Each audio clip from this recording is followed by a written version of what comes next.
참 좋으신 주님의 은총과 평화가 오늘도 우리 가운데 함께 계시기를 주님의 이름으로 간절히 축원드립니다. 오늘 말씀 드리기 전에 이야기 한 토막 소개해 드리겠습니다. 어떤 임금이 자식을 잘 키워서 이제 결혼을 시켜야 될 때가 됐습니다. 참한 규수를 얻어서 이제 혼인식을 치르게 되었고, 그래서 왕이 잔치를 배설했습니다. 왕이 베푼 잔치, 왕자의 결혼식이니까 국가적인 잔치겠죠. 규모가 아주 대단했을 겁니다. 문무백관 그리고 나라의 유력자들이 모두 초대된 자리, 누구라도 태어나서 한 번쯤은 그런 자리에 가보고 싶다, 초대받고 싶다, 그럴 만큼 대단한 그런 잔치였을 겁니다. 그런데 왕이 초대한 사람들 중에, 왕이 초대한 그들 중에는 그닥 잔치에 참석하고 싶은 마음이 없는 사람도 있었습니다. 평상시에 하던 것처럼 그저 제 할 일 하고요, 그냥 그렇게 자기 할 일 하면서 왕의 초청을 무시한 채 그렇게 지냈습니다. 게다가 그 중에서는 어떤 사람들은 왕이 보낸 전령을 그 목전에서 무시하고 모욕시키고 때리고 그리고 죽인 자도 있습니다. 모욕을 당하는 왕이 가만히 있을 리가 없죠. 그래서 왕이 군대를 보냈습니다. 그래서 자신의 전령을 죽였던 이들을 잡아다가 진멸시키고 자신의 그 전령들을 함부로 대했던 모든 마을을 다 불살라 버렸습니다. 여튼 하객이 없이 잔치를 치를 수 없는 노릇이기에 왕이 하인들을 시켜서 거리에 나가서 아무나 좀 데려다가 잔치를 채워라. 그래서 사람이 가득 채워지는 그런 잔치를 좀 만들어라 시켰습니다.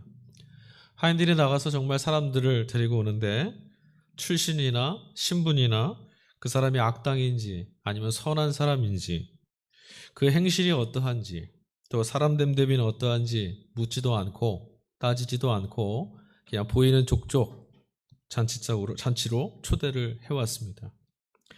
우여곡절은 있었지만 사람들이 가득 채워지고 이제 득실거리게 되는 이 잔치 이제 시작되었는데, 왕이 그 잔치에 가득 모이는 사람들을 보려고 이렇게 한번 나와서 훑어보다가 그 왕의 눈에 거슬리는 사람 하나를 지목했습니다. 다른 것은 아니었고요, 그냥 그 잔치에 맞지 않는 넉마를 입고 온 사람 하나가 눈에 띄인 거죠. 왕이 그에게 화를 냈습니다. 잔치에 걸맞지 않은, 예복을 입지 않은 너. 그래서 그를 손발을 묶고 잔치에서 내어 쫓아냈습니다. 이야기가 여기까지입니다. 제가 드리는 이야기는 한 토막은 여기까지인데, 여러분 어떠셨습니까? 잔치를 배설하고 초대했던 왕, 그러나 자신을 모욕했던 이들을 가차없이 진멸했던 그 왕이 얼마나 무섭고 또 그 성격이 얼마나 괴팍한가, 여러분 이런 생각을 하셨는지, 아니면 원래는 참여할 수 없는 그런 잔치에는 절대 갈 수 없는 사람인데 초대를 받았으나 그럼에도 불구하고 다시 내어 쫓긴 그 사람, 안타깝다, 이런 생각을 하셨는지, 어떤 생각을 하고 계셨는지 모르겠습니다. 제가 지금 여러분께 말씀드리는 이 이야기는 예수님께서 비유로 해주셨던 말씀이죠. 오늘 우리가 같이 읽은 말씀입니다. 비유로 하셨다라는 말씀, 그러니까 다시 말하면 무엇인가를 전하기 위해서 만들어내신 이야기입니다. 오늘 이 비유 말씀 안에는 사실 예수님께서 전하고 싶었던 중요한 메시지 두 개가 담겨 있습니다. 첫 번째는 뭐냐면, 잔치에 초대를 받고도 거부했던 그들은 도대체 어떤 사람들이냐, 누구이길래 왕이 초대했는데도 불구하고 어떤 사람들이길래 임금이 초대한 그 초대를 거부했을까. 두 번째는 조건 없이 초대를 받은 사람들, 그러나 그들 중에 예복이 없어서 쫓겨났던 그 사람은 도대체 누구냐. 이 두 가지가 핵심 메시지입니다. 여러분들 어떻게 답이 좀 나오셨어요? 예수님께서 본문에서 잔치에 초대했던, 그 잔치를 배설하고 초대했던 그 임금을 뭐라고 말씀하셨냐면 천국, 하나님 나라다, 이렇게 말씀하셨습니다. 그러니까 천국은 어떤 나라냐? 초대하고 부르는 나라. 누구든 부르고 초대하는 곳이 바로 천국입니다.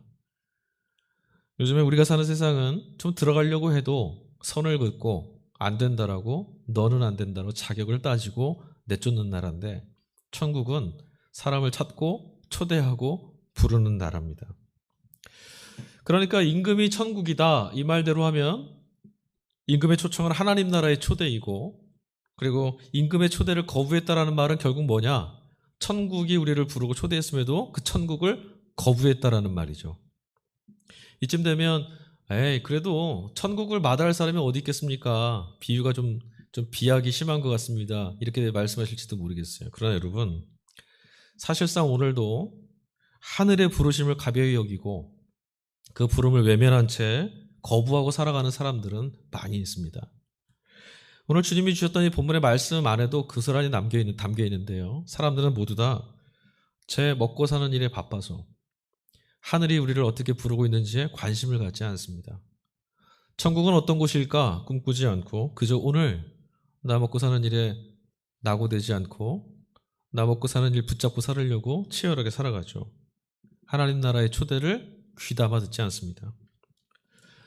천국의 초대를 받고 거부한 이들을 핀잔하셨는데 그 핀잔을 받았던 사람들은 누군고 하니 오늘 말씀 그대로 안에 담겨있는 대로 표현대로 말씀드리자면 잔치는 준비되었는데 청함에 합당하지 않은 사람들, 그 사람들은 바로 유대교인들입니다. 지난주에서도 이어지는 말씀이에요. 계속 예수님께서 유대교인들하고 지금 대항하고 계시고 분쟁하고 계시거든요. 바로 그 유대인들이 하나님 나라의 초대를 받았음에도 불구하고 그 초대에 합당하지 않았던 사람들이라는 거예요. 반면에 뒤늦게나마 조건 없이 그 초대를 받았던 사람들이 있습니다. 그들은 누굴까요? 초대교회 공동체입니다. 그러니까 예수님을 그리스도로 믿고 그 믿음으로 하나님께 다가갔던 교회 공동체가 바로 뒤늦게 그들의 신분이나 출신, 그들의 능력 이런 거 아무것도 묻지 않고 하나님이 그냥 초대하셔서 하나님 나라의 부름을 받은 사람들이에요.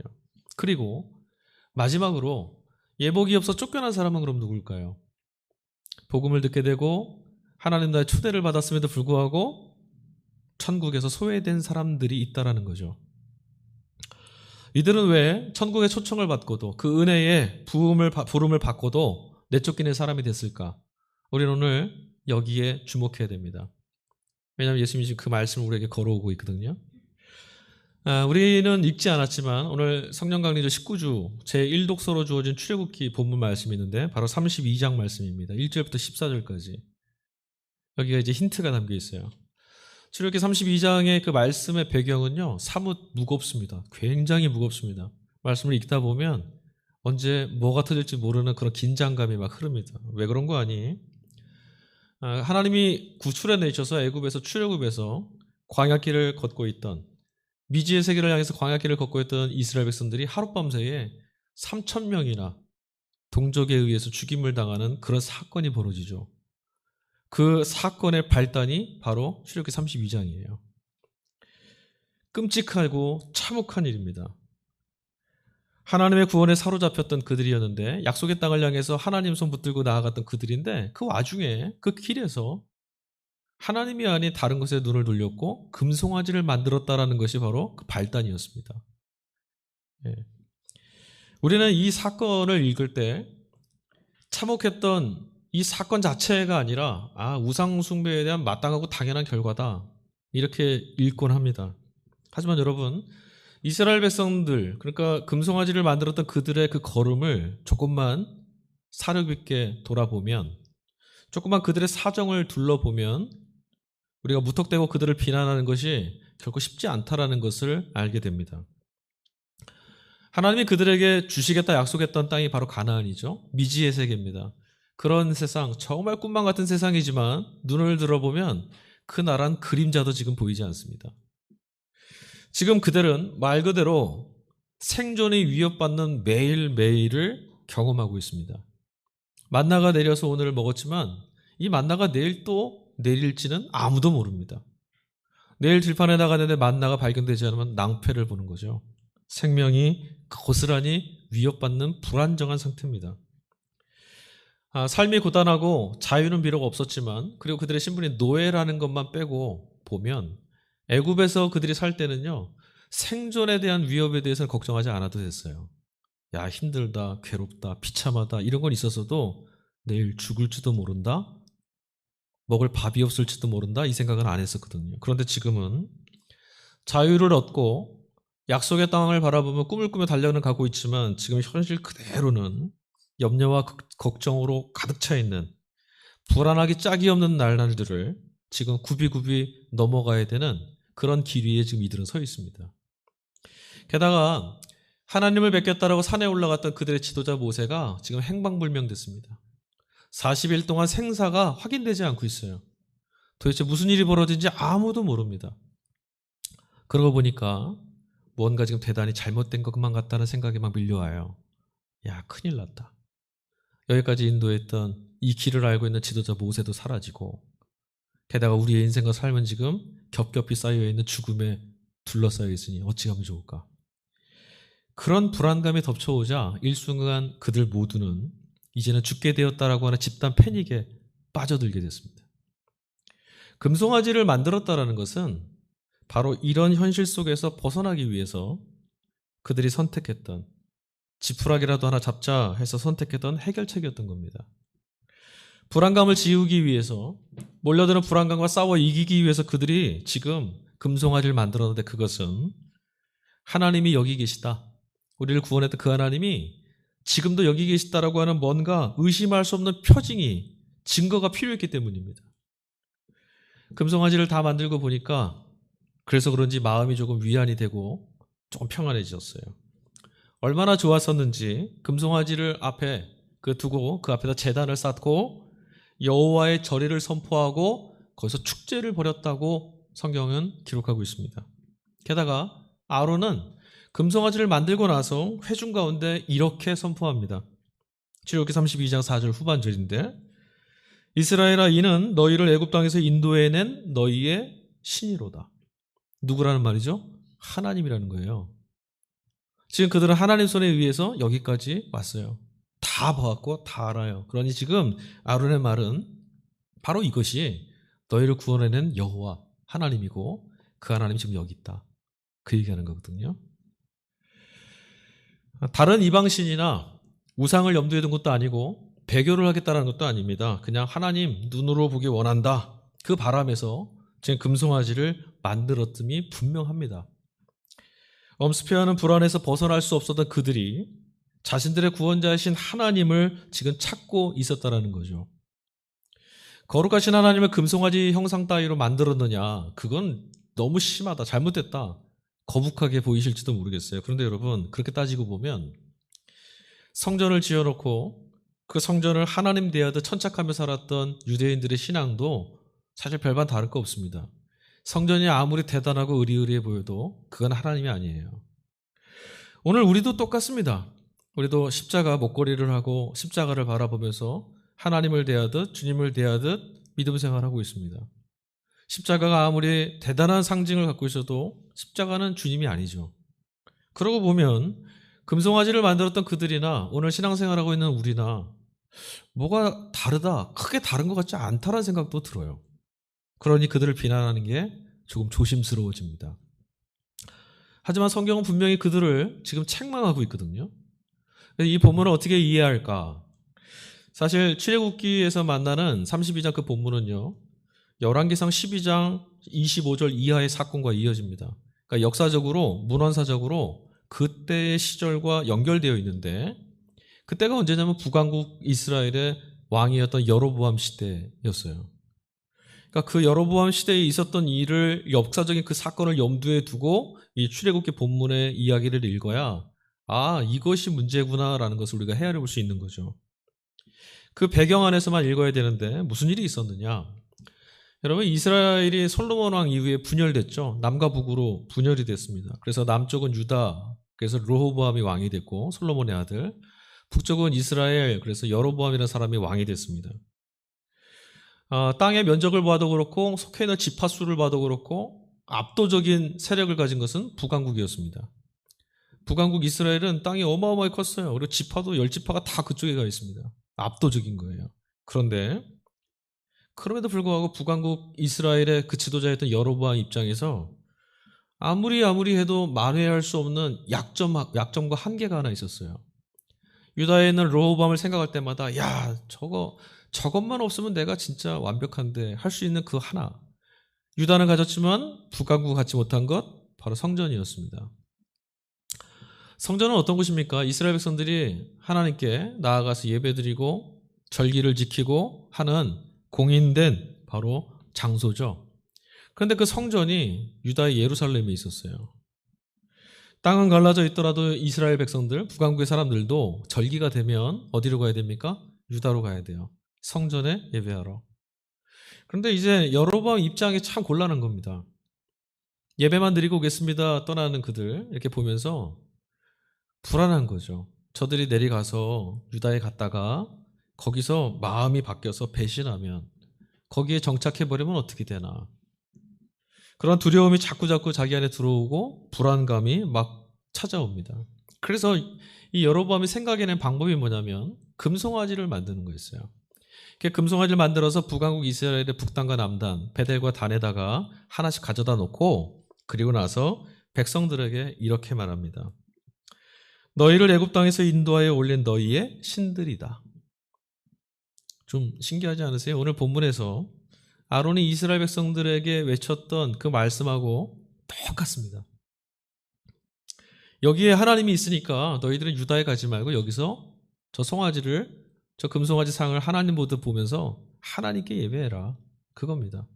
금송아지 예배라고 안 했어요. 하나님께 예배해라. 불안과 두려움이 결국은 이 금송아지를 만들게 된 사건의 근본 원인이었다는 것을 우리가 알게 되죠. 성경은 바로 이 사건 때문에 여로보암을 이스라엘 전 역사 가운데 가장 악한 왕이다라고 비난합니다. 사실 여로보암 이것밖에 잘못한 게 없어요. 다른 신을 섬겼다는 것도 아니었습니다. 열등한 짐승을 형상으로 만들었기 때문도 아닙니다. 불안에 내몰려서 하나님을 눈에 보이는 어떤 것으로 붙잡고자 형상화한 것이 문제였습니다. 여로보암 왕도 그랬고 광야의 이스라엘도 바로 이것 때문에 징계를 받고 심판을 받습니다. 근데 여러분 이렇게 질문하고 싶지 않으십니까? 하나님을 형상화한 것, 하나님을 보고 싶다라고 했던 그 간절함이 도대체 뭐가 잘못입니까? 먼저 사람들이 언제 눈에 보이는 것을 찾게 되는지 우리 한번 생각해 봐야 됩니다. 여러분 사람이 어떨 때 눈에 보이는 것을 자꾸 찾죠? 사람들은 눈으로 볼 수 있을 때 그런 것들을 확실한 것이라고 믿는 경향이 있어요. 눈으로 보면 야 저건 분명해. 눈으로 볼 수 있으면 확실해 이렇게 생각하죠. 그러니까 눈에 보이는 무엇인가를 지금 찾고 있다는 것은 무언가 지금 믿을 만하고 확실한 것이 필요한 상황에 그들이 놓여 있다는 것을 말해주는 겁니다. 불안하다라는 거죠. 불안에 사로잡혀 있다는 말이에요. 여러분 엄마 품에 안겨있는 아이가 불안해할 때 사랑하는 이와 함께 있으면서도 자꾸만 불안해한다면 그 상대를 지금 믿고 있는 것이라고 할 수 있을까요? 여러분 현대에 퍼져 있는 대부분의 정신질환들, 오늘날 정신질환 참 많잖아요. 그 정신질환들의 원인이라 불리우는 그것이 바로 불안입니다. 불안은 가벼이 볼 문제가 아닙니다. 불안은 아주 무서운 현대의 질병이죠. 철학자인 알랭드도 보통이라는 사람이 있는데 그 사람이 불안을 이렇게 정의했습니다. 속물적인 세상이 우리에게 내리는 감정적인 형벌이 바로 불안이다. 정말 그의 말처럼 불안이 우리들에게 내려진 천벌, 우리의 삶을 짓누르는 그 벌처럼 느껴질 때가 있습니다. 아무리 떼놓으려고 해도 불안은 우리 삶에 여전히 도사리고 있고요. 다 해결되어서 없어진 것 같아도 어느 순간 보면 불이 일어난 것처럼 내 삶 전체를 뒤덮고 있는 것을 볼 때도 있습니다. 어쩌다 한번 불안이 일어나는 정도라면 여러분 우리는 그냥 숨 한번 크게 들이마시고 그냥 무시한 채 넘어갈 수도 있을 것 같아요. 그리고 그냥 우리 수준의 믿음으로 얼마든지 이겨낼 수 있을 것 같습니다. 그런데 한번 찾아온 불안이 떨어지지 않고 매일매일 순간순간마다 계속해서 우리의 마음의 문을 두드리기 시작한다면 사정은 완전히 달라집니다. 매일처럼 반복되는 불안이 우리를 찾아오고 그 불안이 우리의 마음을 막 물들이고 사로잡기 시작하면 여러분 천하없는 장사도 이겨낼 재간이 없어요. 제 아무리 믿음 좋은 사람이라도 쓰러지기 마련입니다.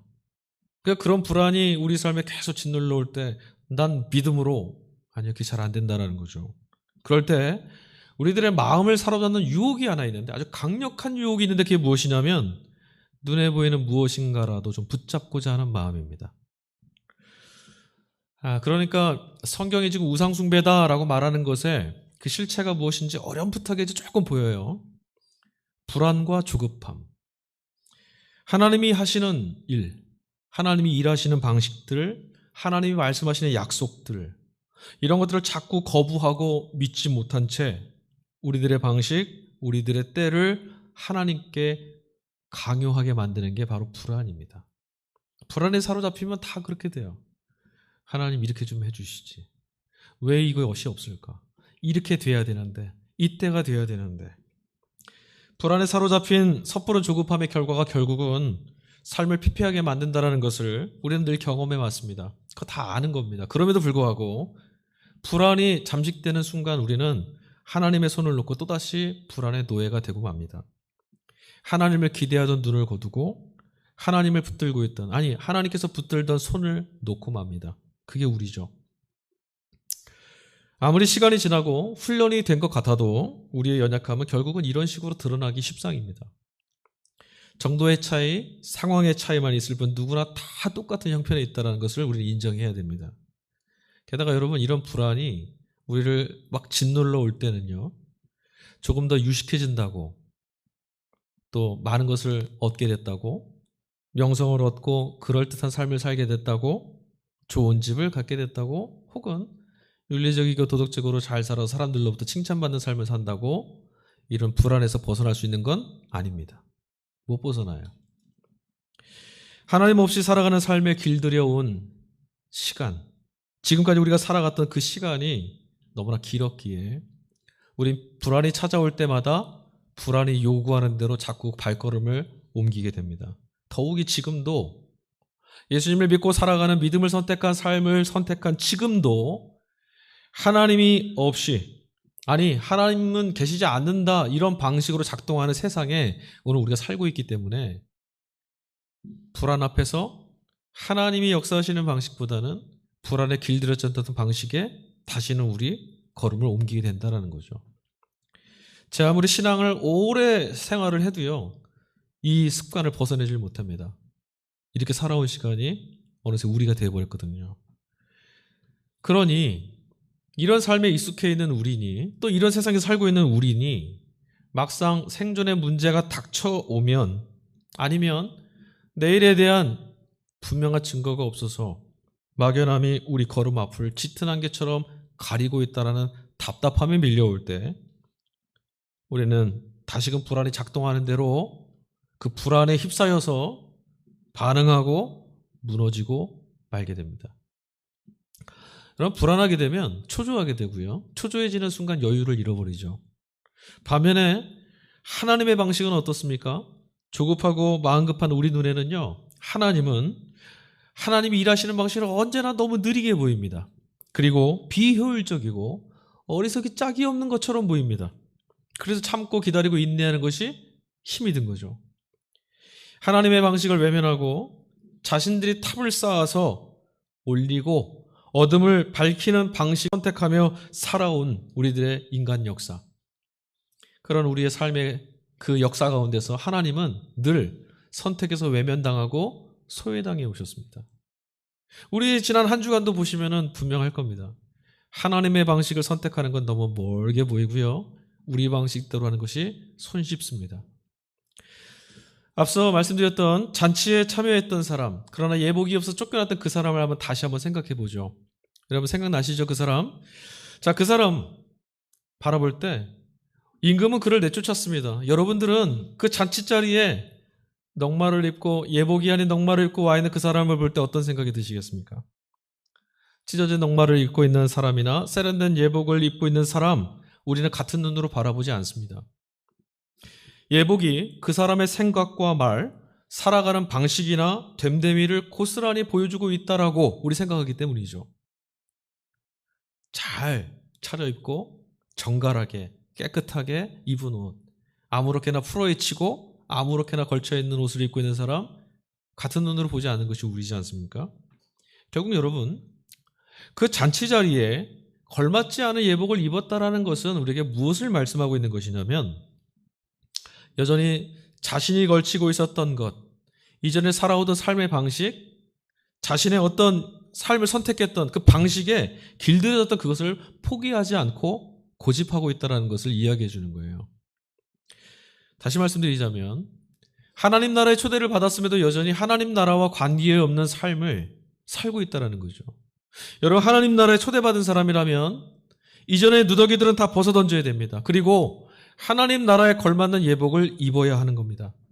이게 무슨 말이냐 하면 이렇게 설명해 드릴게요. 하나님 나라 백성답게 살아야 된다는 말이에요. 하나님 나라에 초대받은 사람은 하나님 나라가 우리를 부른 그 자리, 하나님 나라의 가치관, 하나님 나라가 생각하게 하는 대로 생각하고 하나님 나라에서 말하는 대로 말하고 하나님 나라 시민처럼 살아가는 것, 이게 요구되어지는데 하나님 나라에 초대받았음에도 불구하고 여전히 하나님 나라로 나아가야 될, 벗어나야 될 이 땅의 삶의 방식을 고수하고 살고 있었다는 거죠. 여전히 이 방식대로 이야기하고 여전히 이 방식대로 판정하고 이 방식대로 가치관을 선택하며 산다는 거예요. 여러분, 우리는 여기서 자유롭지 못합니다. 조금 힘든 일이 있고 어려운 일이 있을 때 우리는 여전히 힘든 가운데 무너지고 지쳤었죠. 그러나 여러분, 하나님 나라의 초대를 받은 사람들은 여기서 좀 다른 생각을 해야 되죠. 우리를 이곳에 구원해 주시는, 우리를 이곳으로 초대해 주신 하나님, 생각의 방식이 바뀌어야 되는 겁니다. 물론 여러분, 삶의 방식을 바꾼다는 것이 말처럼 쉽지 않다는 것 잘 알고 있습니다. 그리고 우리 모두 다 그걸 경험해 왔죠. 오죽하면 3살 버릇이 80까지 간다는 말이 있겠어요? 작심삼일이라는 말은 왜 나왔겠습니까? 생각대로 안 되니까. 그러나 여러분, 지금과는 달리 살아가려고 마음을 먹는 순간 하나님 나라 초대받은 대로 이제부터 내가 살아가야지, 하나님 나라가 내게 말씀해 주신 대로 그 가치를 붙들고 살아가 봐야지, 이런 마음을 여러분 우리가 굳게 먹으면 곧장 우리에게 찾아오는 게 있습니다. 뭐가 찾아올까요? 보이지 않는 하나님의 손, 그 걸음 기다리지 말고 당장 눈앞에 보이는 금송아지 하나 만들어 놓고 그것으로 하나님 대신하면 되잖아. 이런 속삭임이 우리 귀에 들려옵니다. 때로는 여러분, 이만큼 기도하고 이만큼 예배하고 이렇게 교회를 지켜내고 또 저렇게 선행을 쌓아가는 그런 사람이 돼보자, 그 정도만 하면 되지 않겠나, 그런 재촉기, 또 그런 조급함이 우리 마음속에 밀려들죠. 아무리 생각해봐도 지나온 우리들의 시간들, 삶을 돌아보면 불안이 휘어잡고 있는 우리 실존으로부터 우리 스스로 벗어날 수 있는 길은 없는 것 같아요. 아무리 해도 불안하고, 기도를 해도 불안하고, 찬양을 해도 불안하고, 말씀을 읽고 신앙생활을 열심히 했는데도 불안하니 도대체 어떻게 해야만 좋을지 모르겠다라는 거죠. 바울은 로마서 13장 14절에 이런 말을 외칩니다. 오직 주 예수 그리스도로 옷 입고 정욕을 위하여 육신의 일을 도모하지 말아라. 사도 바울이 감옥에 갇히고 나서 곤란한 일들이 생겼습니다. 그가 전도하고 세웠던 교회들이죠. 빌립보 교회의 교우들은 사도 바울이 감옥에 갇힌 이후에 몹시 혼란스러웠어요. 바울이 전한 복음, 예수를 믿고 천국의 삶을, 하나님이 책임져 주시는 인생과 삶을 약속받았었는데 그 말씀을 전했던, 그 복음을 전했던 바울이 감옥에 갇히고 말았으니 낭패가 아니겠습니까? 불안에 휩싸이고 이제 죽을지도 모른다, 잘못 왔는가 보다. 앞서 말씀드린 지도자 모세를 잃어버린 이스라엘 백성들과 똑같은 상황에 지금 처해진 겁니다. 복음을 따르는 길이 여전히 불안해 보일 그 순간에 교회 안에 등장했던 할례파들, 그들의 꾀임에 빠져서 그들의 신앙 전체를 잃어버릴 만큼 위태로운 순간에 놓이게 됩니다. 그래서 바울이 그들에게 외치는 겁니다. 성도란 이런 환란이 다가올 때, 성도란 이런 위기가 찾아올 때, 성도란 늘 주 예수 그리스도로 옷 입는 사람, 하나님의 통치를 따르고 하나님의 말씀이 이끄시는 대로 살아가는 것, 이것이 성도의 마땅한 길이다라고 바울이 외치는 겁니다. 그런데 여러분, 그렇다면 그리스도로 옷 입는다는 것은 도대체 어떻게 하는 겁니까? 이것밖에는 답이 없다고 말씀하고 있고 바울은 그 옷을 입고 모든 환난을 이겨냈다라고 말하는데, 그럼 어떻게 하면 그 옷, 그리스도로 옷을 우리가 입고 살 수 있을까요? 빌립보서 4장 9절입니다. 너희는 내게 배우고 받고 듣고 본 바를 행하라. 그리하면 평강의 하나님이 너희와 함께 하시리라. 아멘. 행하기 위해서 먼저 반드시 해야 될 게 있는데 그게 뭐냐면 바로 배우고 받고 듣고 본 것. 그것이 있어야 되죠. 성도가 주목해야 되는 것이 바로 이것입니다. 바로 복음입니다. 복음 되시는 예수 그리스도를 깊이 알아가는 것. 그것이 복음을 받고 배우고 듣고 행하는 겁니다. 바로 그것이 하나님이 요구하시는 그리스도로 옷을 입는 행함입니다. 잘 기억하셔야 됩니다. 성경이 요구하고 하나님이 우리의 구원으로 요구하시는 행함은 불안을 내어쫓기 위해서 우리가 했던 다른 것들이 아니라 예수 그리스도로 옷 입는 것입니다. 그것밖에 없습니다. 그리스도야말로 하나님께서 우리에게 주신 특별한 선물이라는 사실을 깨닫는 겁니다. 그때 주 안에서 우리의 삶을 기쁨으로 채울 수 있는 하나님의 구원을 경험할 수 있습니다. 불안이 여러분 속삭이는 내일 그게 아니라 이미 내게 주어진 복음을 기쁨으로 붙잡을 때 여러분 우리 삶을 천국으로 이끌어 가시는 하나님의 손길을 붙잡을 수 있는 겁니다. 이게 바로 성경이 말씀하는 바울이 외쳤던 하나님이 당신을 믿고 살아가는 성도들에게 그리스도 예수로 옷 입고자 살고 있는 그 성도들에게 주시는 천국, 즉 평강의 삶인 겁니다. 평강은 이런 거죠. 당장에 숨이 멎을 것만 같은 고통에 짓눌리는 그런 문제들도 여러분 어느 순간 지나고 보면 야 하나님이 그때 나와 함께 계셨고 도와주셨구나 이렇게 고백할 때가 있지 않습니까? 지나갔으니 그렇게 보이는 것뿐입니다. 이렇게 말하고 싶을지도 모르겠습니다. 그러나 여러분 이런 고백은 결코 누구나 결코 아무 때나 할 수 있는 건 아닙니다. 두려움이 밀려올 때 홀로 있는 것 같은 외로움에 몸서리 쳐질 때 불 꺼진 제단 앞에 엎드려서 기도했던 사람, 알 수 없는 불안감이 막 짓눌려 와서 온통 삶이 어둠만 남아있는 것처럼 보이는 그때에도 눈물을 삼키면서 아무리 불러도 들리는 소리 없는 그 기도의 자리를 지켜냈던 사람, 납득할 수 없는 현실이 폭풍처럼 밀려올 때 죽을지도 모르겠다, 끝난 것 같다라는 두려움에 막 밀려올 때에도 헤어진 가슴을 부여잡고 하나님을 향한 찬양을 멈추지 않았던 사람, 그렇게 밀려오는 불안 앞에서 굴복하지 않고 더 힘써 예수 그리스도를 바라보고 그분을 배우고 그분을 받고 듣고 보는 일에 믿음으로 나아간 시간을 가진 사람들에게만 경험되는 것이 바로 평강입니다. 저 역시 바울과 같이 똑같은 말씀을 드릴 수밖에 없습니다.